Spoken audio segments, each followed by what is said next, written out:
Audiolibros en Latino presenta Hércules Poirot en El misterio del Arcón de Bagdad por Agatha Christie.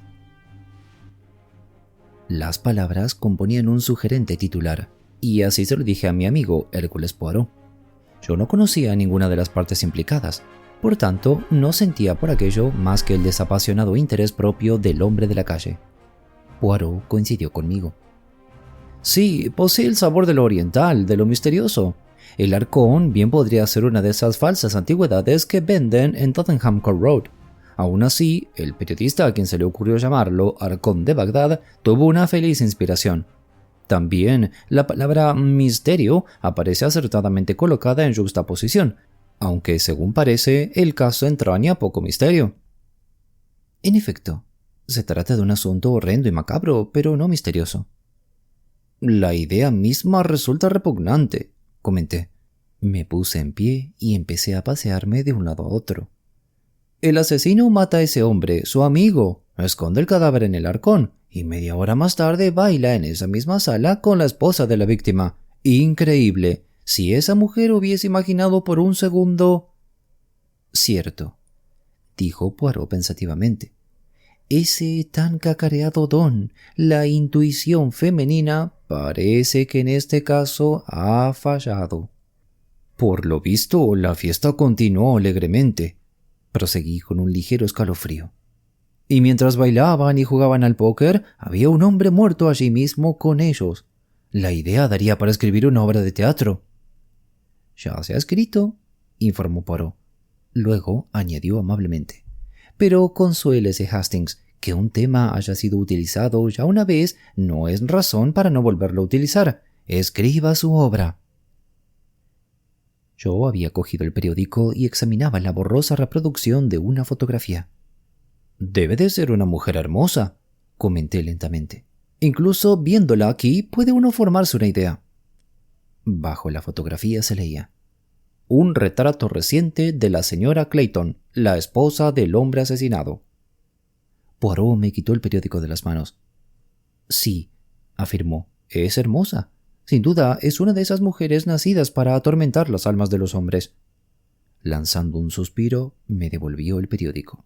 Dieu merci, yo no poseo un temperamento apasionado. Gracias a eso me he librado de muchas situaciones comprometidas. Creo recordar que no hablamos más del caso. Poirot no mostró especial interés en aquel momento. Las circunstancias eran tan claras y la ambigüedad tan mínima que no podía decirse mucho más. Los señores Clayton y el mayor Rich eran amigos desde hacía años. El día en cuestión, el 10 de marzo, los Clayton estaban invitados a pasar la velada con el mayor Rich. Sin embargo, alrededor de las 7:30, Clayton explicó a otro amigo, un tal mayor Curtis, con quien tomaba una copa, que había surgido un imprevisto y debía trasladarse inmediatamente a Escocia. Partiría en el tren de las 8. Tengo el tiempo justo para pasar por allí y explicárselo al bueno de Jack, continuó Clayton. Margarita irá, por supuesto. Lo siento, pero Jack lo comprenderá. El señor Clayton cumplió lo prometido. Llegó al piso del mayor Rich a eso de las 8 menos 20. El mayor había salido, pero su criado, que conocía bien al señor Clayton, le sugirió que entrase y esperase. El señor Clayton contestó que no tenía tiempo, pero entraría un momento a escribir una nota. Añadió que iba camino de la estación para tomar un tren. El criado, pues, lo acompañó a la sala de estar.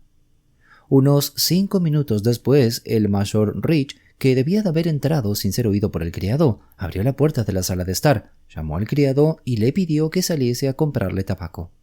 A su regreso, el criado entregó el tabaco a su señor, que en ese momento se hallaba solo en la sala de estar. El criado, lógicamente, pensó que el señor Clayton se había marchado. Los invitados no tardaron en llegar. Formaban el grupo la señora Clayton, el mayor Curtis y los señores Spence. Pasaron la velada bailando al compás de la música del gramófono y jugando al póker. Los invitados se fueron poco después de las 12. A la mañana siguiente, el criado, cuando se disponía a limpiar la sala de estar, se sobresaltó al advertir una mancha oscura en la alfombra, debajo y enfrente de un mueble que el mayor Rich había traído de Oriente y llamaban el Arcón de Bagdad. Instintivamente el criado levantó la tapa del arcón y, horrorizado, vio dentro el cadáver doblado de un hombre con una puñalada en el corazón. Aterrorizado salió corriendo del piso y fue a buscar al policía más cercano.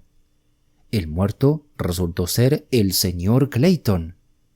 La detención del mayor Rich se efectuó poco después. Al parecer, la defensa del mayor consistió en negarlo todo obstinadamente. Según él, no había visto al señor Clayton la noche anterior y no supo de su viaje a Escocia hasta que le informó a la señora Clayton. A eso se reducían los hechos. Naturalmente abundaban las insinuaciones e indirectas. Se ponía tal énfasis en la estrecha amistad e íntima relación entre el mayor Rich y la señora Clayton que solo un necio habría sido incapaz de leer entre líneas. El motivo del crimen se daba a entender claramente. Los años de experiencia me han enseñado a considerar siempre la posibilidad de la calumnia infundada. Atendiendo a las pruebas, el supuesto motivo podía no existir siquiera. Alguna otra razón podía haber precipitado el desenlace, pero un dato parecía claro. Rich era el asesino. Como decía, el asunto podría haber terminado ahí, de no ser porque casualmente esa noche Poirot y yo teníamos que asistir a una fiesta ofrecida por Lady Chatterton. Poirot, pese a abominar de los compromisos sociales y proclamar su pasión por la soledad, en realidad disfrutaba enormemente de aquellas ocasiones. Convertido en el centro de atención y tratado como un gran personaje, se sentía a sus anchas. A veces ronroneaba literalmente de satisfacción. Lo he visto recibir sin inmutarse los más vergonzosos halagos como si formase parte de sus obligaciones, y lo he leído hablar con tal engreimiento que apenas soporto la idea de poner por escrito sus palabras. En más de una ocasión hemos discutido al respecto. Pero, amigo mío, yo no soy anglosajón. ¿Por qué habría de adoptar una actitud hipócrita? Sí, eso es lo que ustedes hacen, todos ustedes. El aviador que ha conseguido realizar un vuelo difícil, el campeón de tenis, todos se miran la nariz y susurran inaudiblemente que no ha sido nada.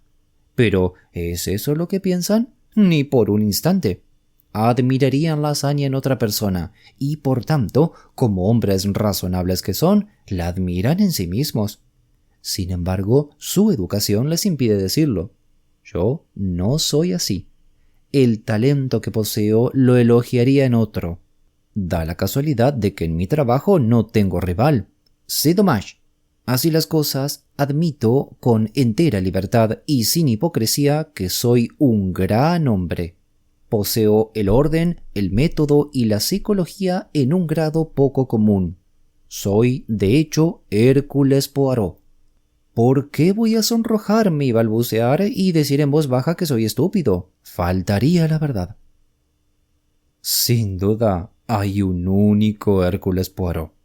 Reconocí, no sin cierta malicia, que a Poirot afortunadamente le pasó inadvertida. Lady Chatterton era una de las más fervientes admiradoras de Poirot. A partir de la misteriosa conducta de un pequinés, Poirot había descubierto una serie de hechos que llevaron hasta un renombrado ladrón y allanador de moradas. Desde entonces, Lady Chatterton no le escatimaba halagos.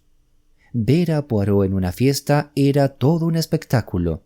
Su impecable traje de etiqueta, la exquisita colocación de su corbata blanca, la exacta simetría de su cabello a ambos lados de la raya, el lustre de la gomina y el atormentado esplendor de su famoso bigote se combinaban para crear el perfecto retrato de un dandy inveterado. En momentos así era difícil tomar en serio a aquel hombrecillo. Eran alrededor de las 11:30 cuando Lady Chatterton se acercó a nosotros. Arrancó limpiamente a Poirot de un grupo de admiradores y se lo llevó de allí, conmigo a remolque, ni qué decir y tiene. «Quiero que suba al piso de arriba y entre en mi salita privada», dijo Lady Chatterton con visible ansiedad, tras alejarnos lo suficiente para que ningún otro invitado la oyese.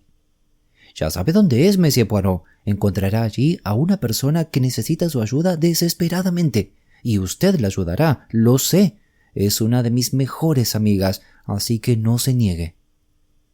Nos guiaba con un paso enérgico mientras hablaba.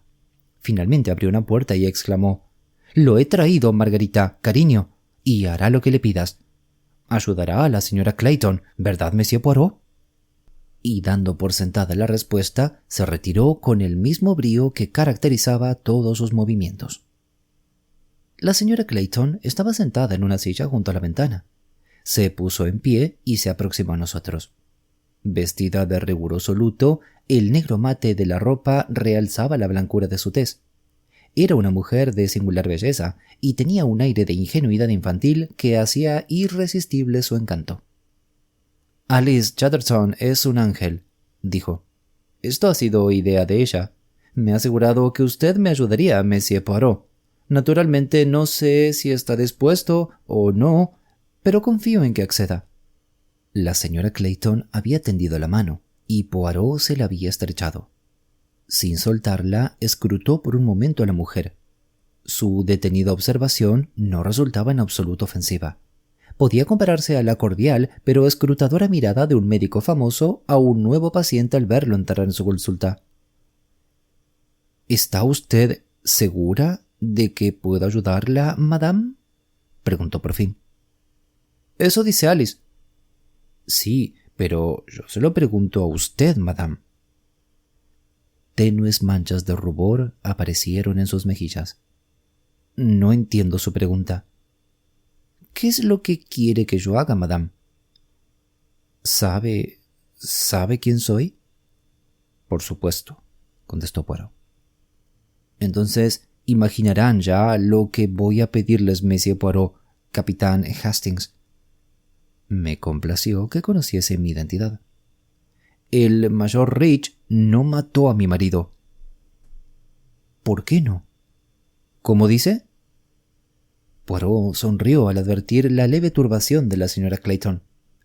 «He dicho, ¿por qué no?», repitió. «No sé si acabo de entenderlo». «Sin embargo, es muy sencillo. La policía, los abogados, todos le harán la misma pregunta. ¿Por qué mató el mayor Rich al señor Clayton? Yo le pregunto lo contrario, madame. ¿Por qué el mayor Rich no mató al señor Clayton?». «¿Quiere decir por qué estoy tan segura?». «Pues porque lo sé. Conozco muy bien al mayor Rich». «Conoce muy bien al mayor Rich», respondió Poirot con tono neutro. Una llamarada cubrió sus mejillas. «Sí, eso es lo que dirán, lo que pensarán, ya lo sé». «C'est vrai. Eso es lo que le preguntarán. ¿Cómo de bien conoce al mayor Rich? Quizá conteste usted la verdad, quizá mienta. Para una mujer es necesario mentir, es una buena arma. Pero hay 3 personas, madame, a las que una mujer debe decir la verdad: su confesor, su peluquera y su detective privado, si confía en él. ¿Confía en mí, madame?». Margarita Clayton respiró hondo. «Sí, confío en usted», respondió. Puerilmente añadió: «Debo confiar». «En ese caso, contésteme. ¿Cómo de bien conoce al mayor Rich?». La señora Clayton lo miró por un momento en silencio. Por fin alzó la barbilla en gesto de desafío. «Responderé a su pregunta. Me enamoré de Jack cuando lo vi hace 2 años. Últimamente creo, casi con total seguridad, que también él se ha enamorado de mí, pero no se ha declarado». «Et pourtant», exclamó Poirot, «me ha ahorrado usted un buen cuarto de hora yendo al grano sin el menor rodeo. Es usted una mujer juiciosa. Vayamos ahora a su marido. ¿Sospechaba él de sus sentimientos hacia el mayor?». «No lo sé», contestó lentamente Margarita. «Últimamente quizás había cambiado de actitud, pero tal vez eso sean solo imaginaciones mías». «¿Nadie más lo sabía?». «Creo que no». «Y, discúlpeme, madame, ¿amaba usted a su marido?». Muy pocas mujeres, pienso, responderían a esa pregunta con la franqueza y sencillez de la señora Clayton. En general tenderían a justificar sus sentimientos. Margarita Clayton dijo simplemente: «No». «Bien, ya sabemos a qué atenernos. Según usted, madame, el mayor Rich no mató a su marido. Sin embargo, como bien sabe, todas las pruebas indican lo contrario. ¿Tiene constancia, personalmente, de que algunas de esas pruebas carece de validez?». «No». ¿Cuándo le comunicó su marido que viajaría a Escocia? Después de comer, dijo que era un engorro, pero tenía que ir, por algo relacionado con el precio de la tierra, comentó. ¿Y luego? Se marchó, a su club creo. No volví a verlo. Hablemos ahora del mayor Rich. ¿Cómo se comportó aquella noche? ¿Como de costumbre? Sí, eso creo. ¿No está segura? Margarita arrugó la frente. Lo noté un poco cohibido. Conmigo, no con los demás. Pero me pareció adivinar a qué se debía. ¿Me comprende? Estoy segura de que ese cohibimiento o quizás sea más exacto decir ensimismamiento, no tenía nada que ver con Edward. Se sorprendió al enterarse de que Edward se había ido a Escocia, pero no de una manera exagerada. ¿Y no recuerda ninguna otra cosa fuera de lo común en relación con aquella noche? Margarita reflexionó. No, nada en absoluto. ¿Se fijó en el arcón? Movió la cabeza en un trémulo gesto de negación. Ni siquiera lo recuerdo. Jugamos al póker casi todo el tiempo. ¿Quién ganó? El mayor Rich. Yo tuve muy mala suerte, y el mayor Curtis también. Los Spence ganaron un poco, pero el principal ganador de la noche fue el mayor Rich. ¿A qué hora terminó la velada? A eso de las 12:30, creo. Nos marchamos todos juntos. Ah. Poirot se quedó en silencio, absorto en sus pensamientos. Lamento no poder darle más información, se disculpó la señora Clayton. Sé que no le he dicho gran cosa. Sobre el presente no. Pero, ¿qué puede decirme del pasado, madame? ¿El pasado? Sí. ¿No se produjeron incidentes en el pasado? La señora Clayton se ruborizó. ¿Se refiere a aquel horrible individuo que se suicidó? No fue culpa mía, Monsieur Poirot, de verdad. No es ese incidente el que yo estaba pensando. ¿Aquel duelo absurdo, pues? Pero los italianos se baten en duelo. Me alegré mucho de que aquel hombre no resultase muerto.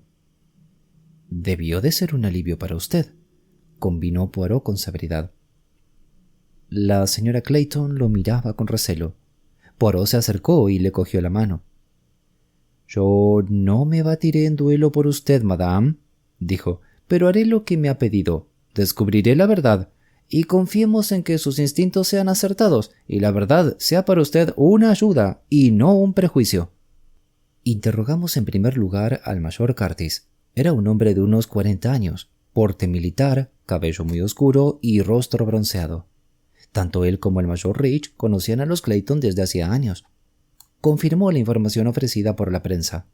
Clayton y él habían tomado una copa en el club poco antes de las 7:30, y Clayton le había anunciado su intención de pasar por el piso del mayor Rich camino de Euston. ¿Notó algo especial en el comportamiento del señor Clayton? ¿Estaba deprimido o alegre? El mayor se detuvo a pensar. Era un hombre de habla parsimoniosa. Lo encontré bastante animado, respondió por fin. ¿No mencionó alguna desavenencia entre él y el mayor Rich? No, por Dios, eran buenos amigos. ¿No se oponía la amistad entre su esposa y el mayor Rich? Un intenso rubor cubrió el rostro del mayor. Ya veo que han leído esos condenados periódicos, con sus insinuaciones y mentiras. Claro que no se oponía, pero si incluso me dijo, Margarita irá, por supuesto. Entiendo. Hablemos ahora de la velada. ¿El comportamiento del mayor Rich fue también el habitual? Yo no noté ninguna diferencia. ¿Y madame? Ella actuó también como siempre. Bueno, contestó el mayor. Ahora que lo pienso, estuvo muy callada, ¿sabe? Pensativa y distante. ¿Quién llegó primero? Los Spence. Estaban ya allí cuando yo llegué. De hecho, yo pasé a buscar a la señora Clayton por su casa, pero ya había salido, así que llegué con retraso. ¿Y en qué se entretuvieron? ¿Bailaron? ¿Jugaron a las cartas? Un poco de cada. Primero bailamos. ¿Eran 5 personas? Sí, pero no importaba, porque yo no bailo. Yo ponía los discos y los demás bailaban. ¿Quién bailó más con quién? Pues la verdad es que a los Spence les gustaba bailar juntos. Son unos entusiastas del baile, conocen pasos complicados y esas cosas. Así que la señora Clayton bailó principalmente con el mayor Rich. Supongo.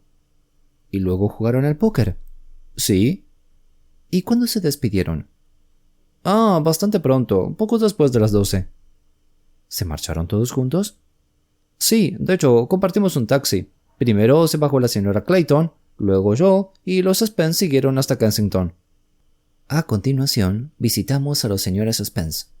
Solo encontramos en casa a la señora Spence, pero su versión de lo ocurrido durante la velada coincidió con la del mayor Curtis, salvo por cierta causticidad al referirse a la suerte del mayor Rich en las cartas. Unas horas antes, Poirot había mantenido una conversación telefónica con el inspector Jupp de Scotland Yard. Por consiguiente, cuando llegamos al piso del mayor Rich, su criado Burgoyne nos esperaba. El testimonio del criado fue claro y preciso. El señor Clayton llegó allí a las 8 menos 20. Por desgracia, el mayor Rich acababa de salir hacía un minuto. El señor Clayton dijo que no podía esperar porque debía tomar un tren, pero dejaría una nota. Por tanto, entró en la sala de estar para escribirla.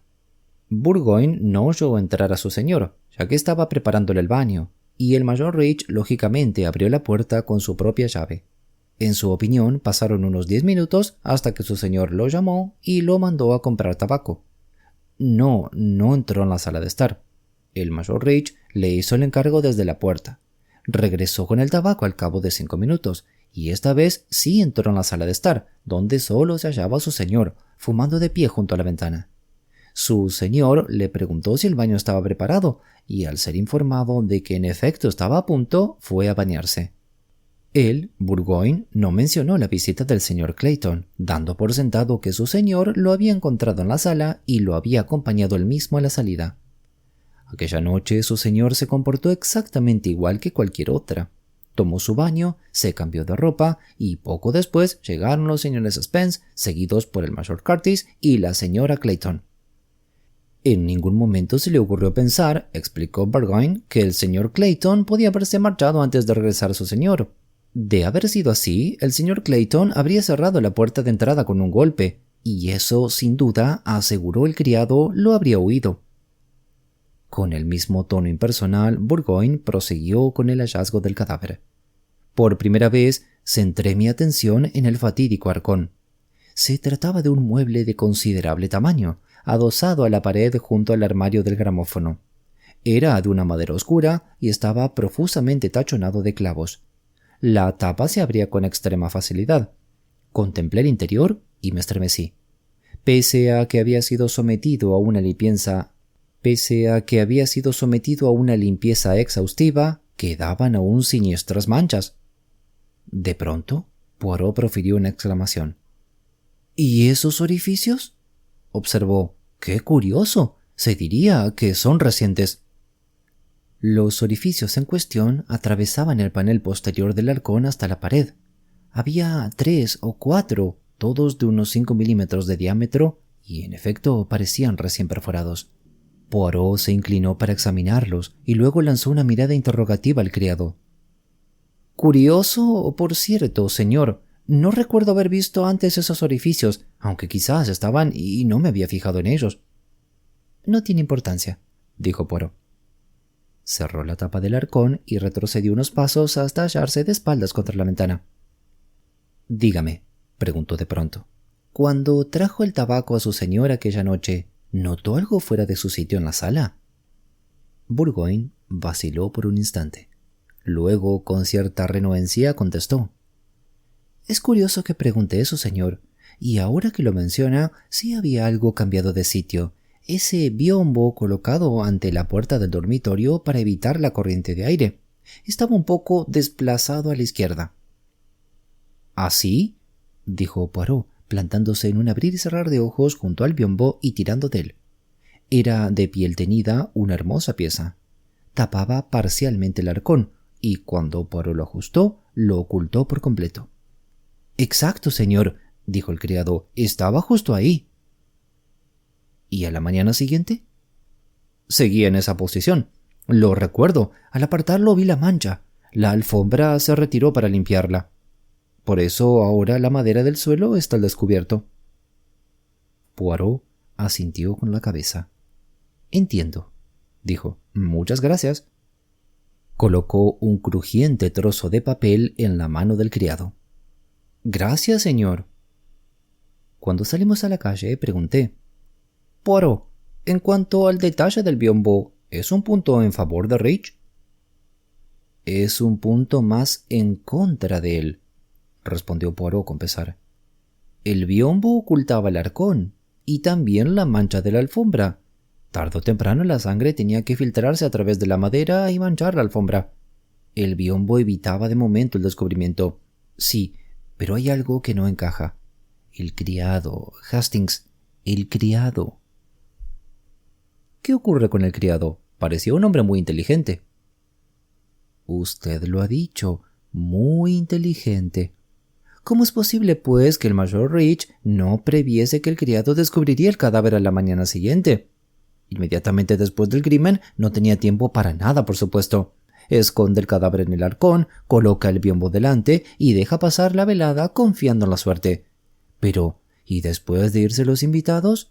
Entonces, obviamente sí dispone de tiempo para deshacerse del cadáver. Quizá tenía la esperanza de que el criado no notase la mancha, sugerí. Eso, mon ami, es absurdo. Una alfombra manchada es lo primero que nota un buen criado. Y sin embargo, el mayor Rich, en lugar de tomar medidas, se acuesta en su cama y duerme plácidamente toda la noche. Asombrosa e interesante actitud la suya. Curtis podría haber visto la mancha esa misma noche mientras cambiaba los discos, observé. Es improbable. El biombo debía de proyectar una oscura sombra justo sobre ese rincón. No, pero empiezo a vislumbrar algo. Sí, vagamente empiezo a vislumbrar algo. ¿A vislumbrar qué? La posibilidad, digamos, de una explicación alternativa, contestó Poirot.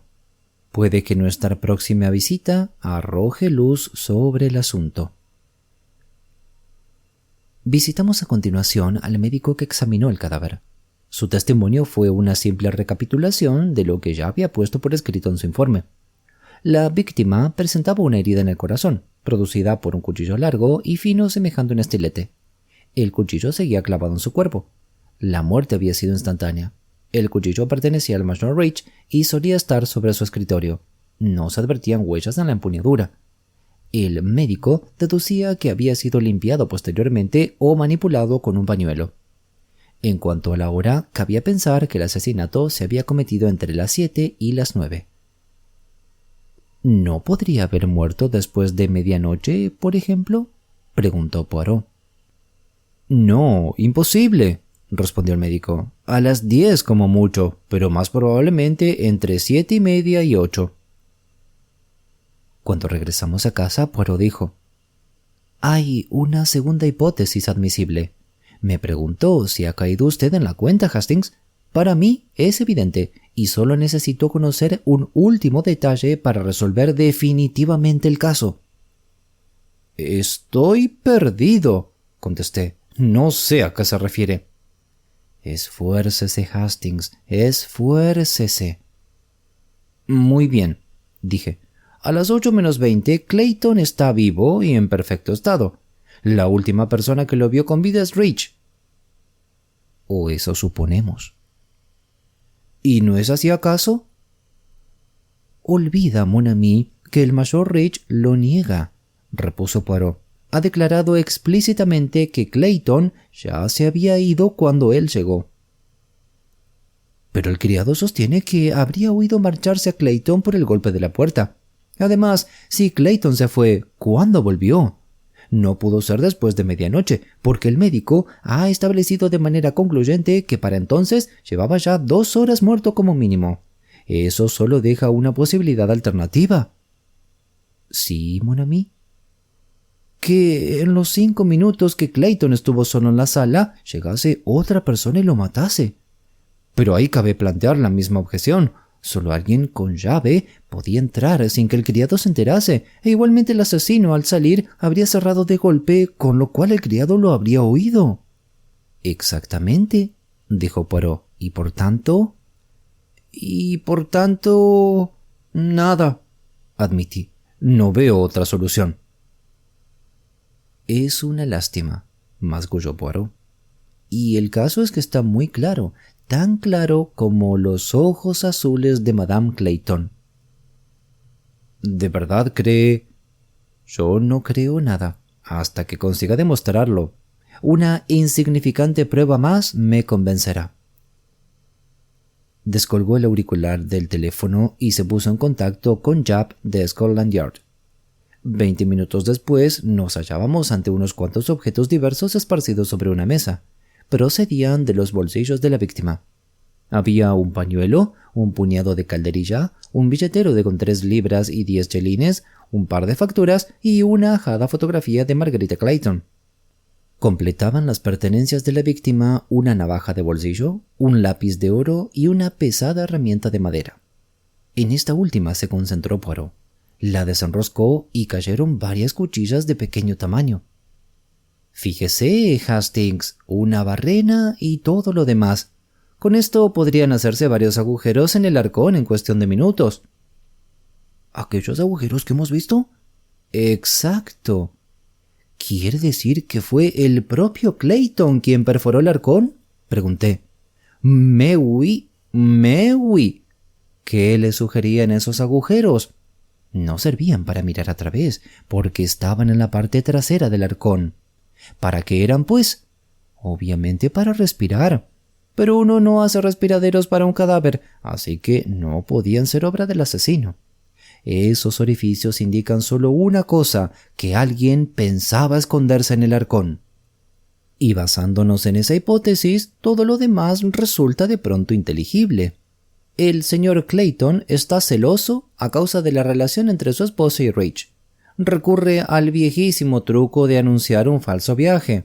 Ve salir a Rich y aprovecha para entrar en el piso. Se queda solo en la sala de estar. Hace rápidamente esos agujeros y se esconde en el arcón. Su esposa estará allí esa noche. Posiblemente Rich se librará de los otros invitados. Posiblemente ella se quedará cuando los otros se hayan ido, o simulará irse y volverá más tarde. Ocurra lo que ocurra, Clayton lo descubrirá. Cualquier cosa es mejor que la tortura que padece debido a sus sospechas. ¿Cree, pues, que Rich lo mató cuando los demás se fueron? Dije. Pero esa posibilidad la ha descartado el médico. Exacto. Por tanto, Hastings tuvo que ser asesinado durante la velada. Pero si estaban todos en la sala. Precisamente, respondió Poirot con total seriedad. ¿Se da cuenta de lo maravilloso del plan? Estaban todos en la sala. ¡Qué coartada! ¡Qué sang-froid! ¡Qué agallas! ¡Qué audacia! Sigo sin comprender. ¿Quién se ponía detrás del biombo para dar cuerda al gramófono y cambiar los discos? El arcón y el gramófono están juntos, ¿recuerda? Los otros bailaban, el gramófono sonaba, y el hombre que no baila levanta la tapa del arcón y hunde el cuchillo que acaba de esconderse en la manga, en el cuerpo del hombre oculto allí dentro.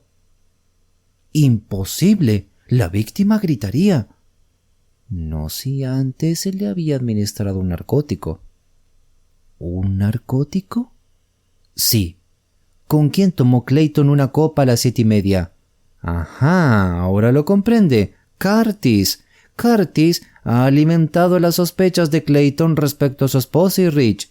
Curtis sugiere el plan, el viaje a Escocia, el arcón como escondite, el toque final del biombo colocado enfrente. Y no para que Clayton pueda levantar un poco la tapa y sentir cierto alivio. No, en realidad para que Curtis pueda levantar la tapa sin ser visto. El plan es de Curtis, y fíjese en su perfección, Hastings. Si Rich hubiese notado que el biombo no estaba en su sitio y lo hubiese apartado de nuevo, bueno, no importaba. El riesgo es nulo, y Curtis siempre puede concebir otro plan. Clayton se esconde en el arcón. El suave narcótico que Curtis le ha administrado surte efecto. Clayton pierde el conocimiento. Curtis levanta la tapa y asesta la puñalada. Entre tanto, en el gramófono sigue sonando Walking My Baby Back Home. Recobré el habla. «¿Pero por qué? ¿Por qué?» Poirot se encogió de hombros. ¿Por qué se suicidó un hombre? ¿Por qué se batieron en duelo dos italianos? Curtis es un individuo de temperamento apasionado y retorcido. Deseaba a Margarita Clayton. Quitando de en medio a su marido y a Rich, caería en sus brazos. O eso creía. Pensativamente añadió: «Estas mujeres ingenuas e infantiles son un verdadero peligro. Pero, mon Dieu, qué obra maestra. Me duele tener que enviar a la horca a un hombre como ese. Puede que yo sea un genio, pero eso no me impide reconocer la genialidad de los demás. Un crimen perfecto, mon ami. Se lo digo yo, Hércules Poirot. Un crimen perfecto. Epatón».